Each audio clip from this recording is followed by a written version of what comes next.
Hello दोस्तों, क्या आपके घर में किसी व्यक्ति को खर्राटे या स्नोरिंग की प्रॉब्लम है? क्या आपने इसके बारे में कभी डॉक्टर से डिस्कस किया है या डिस्कस करने के बारे में विचार किया है? अगर आपका जवाब हाँ है या नहीं, दोनों ही सूत्रों में आज का वीडियो आपके लिए इंपॉर्टेंट है, क्योंकि आज मैं डिस्कस करूंगा कि इंडिया में स्नोरिंग का प्रॉब्लम अक्सर क्यों इग्नोर कर दिया जाता है और क्यों इसको डॉक्टर से डिस्कस लोग नहीं करते। क्या ऐसी प्रॉब्लम है हमारी सोसाइटीज़ में जिसकी वजह से इसको एक सीरियस मेडिकल प्रॉब्लम की तरह से लोग लेते ही नहीं है, इसके बारे में बात ही नहीं करना चाहते और डॉक्टर के साथ अक्सर ये प्रॉब्लम को डिस्कस नहीं किया जाता। ये प्रॉब्लम कितना कम डिस्कस होती है, ये सारी चीज़ों पर आज हम बात करेंगे। आज का टॉपिक इंपॉर्टेंट है, अलग तरह का टॉपिक है। टॉपिक पर जाने से पहले जो लोग हमारे चैनल पर नए हैं उन्हें रिक्वेस्ट करूँगा चैनल को सब्सक्राइब करें। हमारे चैनल का पर्पज़ है लोगों को हेल्दी बनाना, हेल्थ एजुकेशन के द्वारा, और इस मिशन में आप हमारे सहभागी बन सकते हैं। चैनल को सब्सक्राइब करके, वीडियोज़ को लाइक करके और कंटेंट्स को फ्रेंड्स फैमिली के साथ शेयर करके।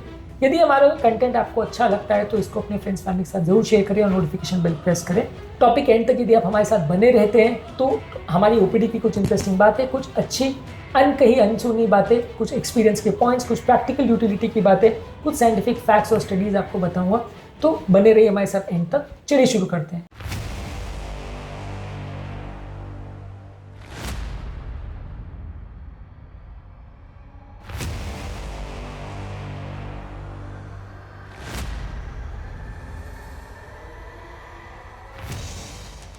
क्या आपके घर में आपके फादर, मदर, ब्रदर, सिस्टर में कोई ऐसा व्यक्ति है जिसको तेज खर्राटे की प्रॉब्लम है?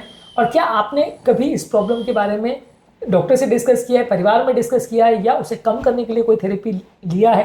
कमेंट सेक्शन में लिखकर हमें बताएं। मेनली प्रॉब्लम इंडिया में यही होती है कि इसको लोग एक अनहेल्दी हैबिट या एक गंदी आदत मानकर इग्नोर कर देते हैं। लोगों को लगता है कि यार ये आदमी ऐसा ही है, खर्राटे करता है। लोग पेशेंट को ब्लेम करना चालू कर देते हैं कि यार ये पेशेंट की आदत ही खराब है, इसको खर्राटे आते हैं, लेकिन वो एक बीमारी है। इस तरह से ज़्यादा लोग सोचते ही नहीं है, इसलिए उसके बारे में कभी डिस्कस नहीं करते। एक स्टडी ने ऐसा बताया था कि 62% अडल्ट इंडियन जिनको लाउड स्नोरिंग की प्रॉब्लम है, उन्होंने कभी इस प्रॉब्लम को अपने डॉक्टर के साथ डिस्कस नहीं किया, क्योंकि कल्चरली उसको नॉर्मलाइज कर चुके हैं कि यार ये तो उम्र दराज लोग को तो होता ही है, मोटे लोग को तो होता ही है। ये एक जोक की तरह लोग लेने लग गए हैं, लेकिन एक बीमारी की तरह से इसको कंसिडर नहीं करते। इसके हेल्थ रिस्क लोग नहीं समझ सकते कि स्नोरिंग की प्रॉब्लम जब स्लीप एपनिया लेके जाती है तब हाइपरटेंशन, हार्ट अटैक, लकवा, बहुत सारी बीमारियों को लेके आ सकती है, बहुत सारी सीरियस प्रॉब्लम्स कर सकती है।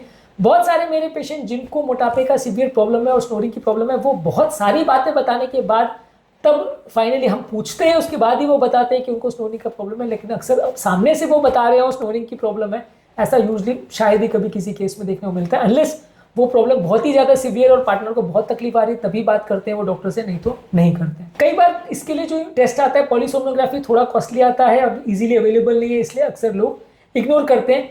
हमारे एक पेशेंट जो आए थे हमारे पास, जिनको 10 साल से लगभग इस तरह का प्रॉब्लम था और लॉन्ग स्टैंडिंग ओबेसिटी और स्लीप एपनिया का प्रॉब्लम था, लेकिन उन्होंने कभी रियलाइज नहीं किया कि वो उनके ब्लड प्रेशर और डायबिटीज़ को अफेक्ट कर सकता है। उन्होंने ब्लड प्रेशर, डायबिटीज़ की दवा जरूर ली, मोटापे को कम करने के लिए और स्नोरिंग के लिए कभी थेरेपी नहीं ली, और दवाइयाँ जिंदगी भर चालू रही। फीमेल पेशेंट में अक्सर स्नोरिंग को और गलत तरह से देखा जाता है, उसमें और सोशल स्टिग्मा माना जाता है, इसलिए मेल पेशेंट तो फिर भी कई बार इसको रिपोर्ट कर देते हैं, फीमेल पेशेंट्स और ज़्यादा इसको रिपोर्ट नहीं करते हैं, इसलिए और ज़्यादा एक जेंडर बाइस भी क्रिएट हो जाता है, जिसकी वजह से फीमेल पेशेंट्स में अक्सर और ज़्यादा इसे इग्नोर माना जाता है। कई बार बिजी अर्बन लाइफस्टाइल की वजह से लोग स्नोरिंग को इग्नोर कर देते हैं। जैसे कि लोग ट्रैफिक नॉइज़ के आदी पड़ जाते हैं, उसी तरह से लोग इस तरह की घर में होने वाली नॉइज़ से भी आदी हो जाते हैं और उसको इग्नोर करना चालू कर देते हैं। लोगों का इसके प्रति एक थ्रेशोल्ड बढ़ गया है। इसके अलावा लोग को स्लीप एपनिया जैसी सीरियस बीमारी जो कि मृत्यु दर बहुत गुना बढ़ाती है, इसके बारे में अक्सर लोगों को नहीं पता रहता। 2015 में चेस्ट जर्नल में बताया गया था कि 13% मिडिल एज पेशेंट्स में, मेल पेशेंट्स में इंडिया में स्लीप एपनिया की प्रॉब्लम थी, और ज़्यादातर में कभी डायग्नोज ही नहीं हुआ था कि इस तरह का उनको कोई प्रॉब्लम है।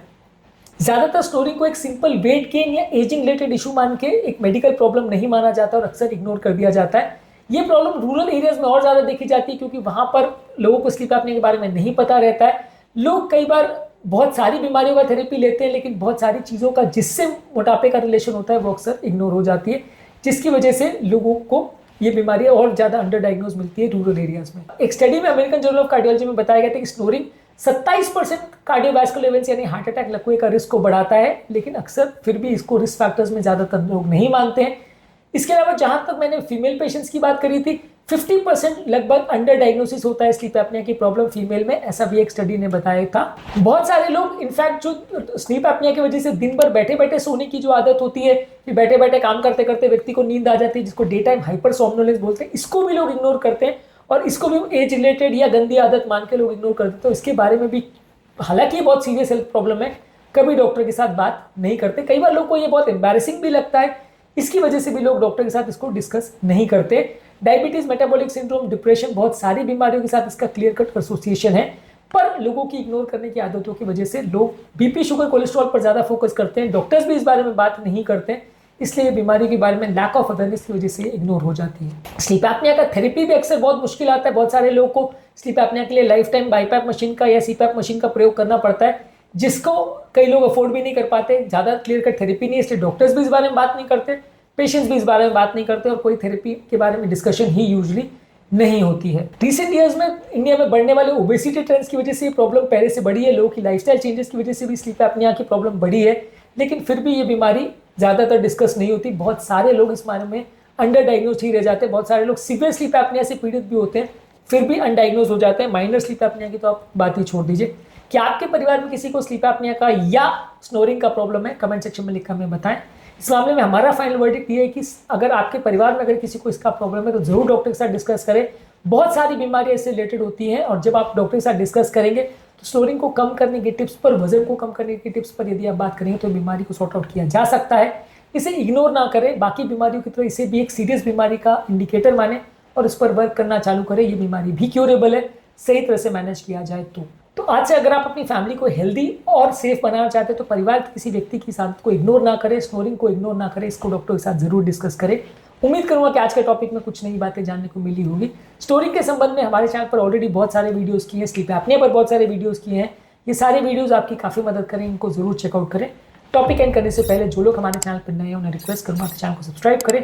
हमारे चैनल का पर्पज है लोगों को हेल्दी बनाना, हेल्थ एजुकेशन के द्वारा। इस मिशन में आप हमारे सहभागी बन सकते हैं। चैनल को सब्सक्राइब करके, वीडियोस को लाइक करके, कंटेंट्स को लोगों के साथ शेयर करके। आपके कमेंट्स हमें जानने में मदद करते हैं कि हमारा कंटेंट आपको अच्छा लगता है, हमारे लिए मोटिवेशन और इंस्पिरेशन का भी सोर्स बनते हैं, इसलिए हमारे चैनल पर जरूर कमेंट करते रहें। यदि आपको कोई हेल्थ प्रॉब्लम्स भी है तो ज़रूर हमें लिखकर बताएं, हम उन्हें सॉल्व करने में आपकी मदद कर सकते हैं।